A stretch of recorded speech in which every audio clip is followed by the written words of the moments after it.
Hi everyone, it's Darcy from the Campbell County Public Library coming to you again with another book talk about our young adult books.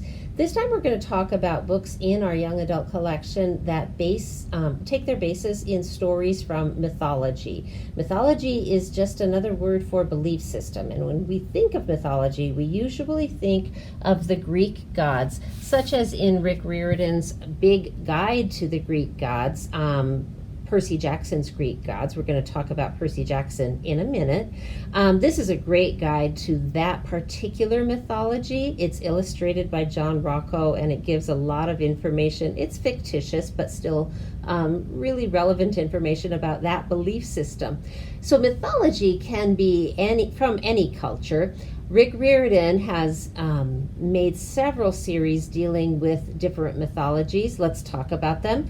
If you like Greek mythology, you would like Rick Riordan's Percy Jackson and the Olympians series. This is book 1, The Lightning Thief.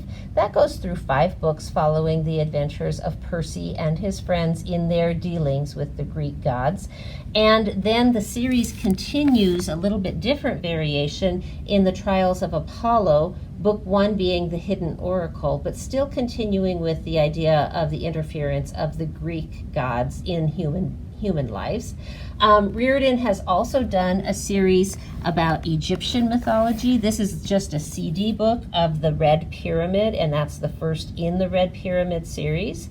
And then he's done a series about Norwegian or Norse mythology in Magnus Chase and the Gods of Asgard. This is book 1, The Sword of Summer, following the ideas of Norse mythology. So different worldviews, different mythologies, all one author. But if you've read all of Rick Riordan, you might want some other books that deal with mythology. So let's quickly talk about them.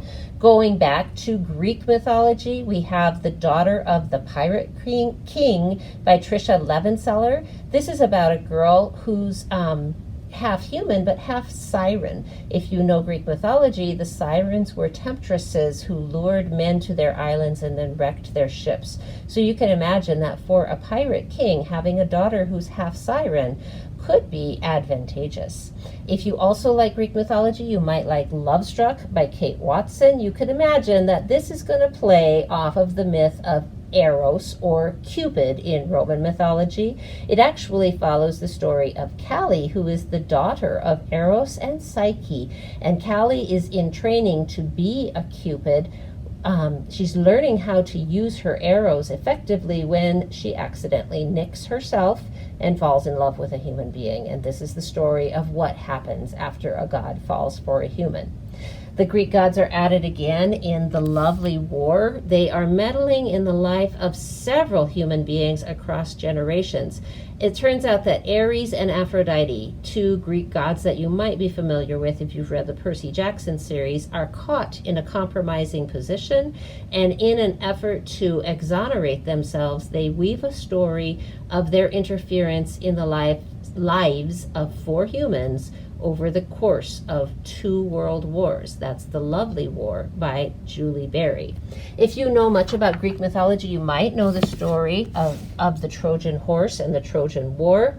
The Age of Bronze is a graphic novel series done by Stan Lee, Stuart Moore, and P.H. Marcones, and it is an illustrated story that begins way back before even the story of the Iliad, at the beginnings of Troy and the beginnings of the Trojan War, and follows that story through 7 volumes. So you might want to check out The Zodiac Legacy, The Age of Bronze.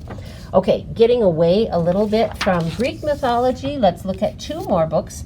This is The Star-Touched Queen by Roshani Chotsky, and it is a story based on Hindu or Hindi mythology. A young princess lives in scorn because of a horoscope that says that she will marry death and destruction.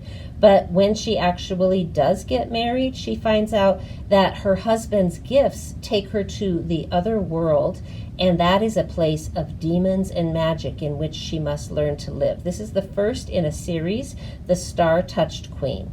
And finally, Race to the Sun by Rebecca Roanhorse. This is a story from Navajo or Dini mythology. Seventh grader Nishoni can see monsters, a power that she learns was inherited from her long-lost monster slayer mother. After her father receives a too-good-to-be-true job offer from Mr. Charles, Nishoni discovers that Mr. Charles is actually a shape-shifting monster in disguise. So to defeat him, Nishoni embarks on a quest for weapons, and readers will follow her through Dene or Navajo legend into the glittering world in search of Spider-Woman, across the 4 sacred mountains, and through the Rainbow Road to the House of the Sun.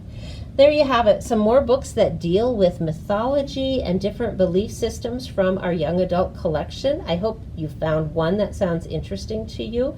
And if you are a teen in 7th through 12th grade, next Wednesday, July 22nd, we will be doing an escape room focusing on clues that have to do with mythology.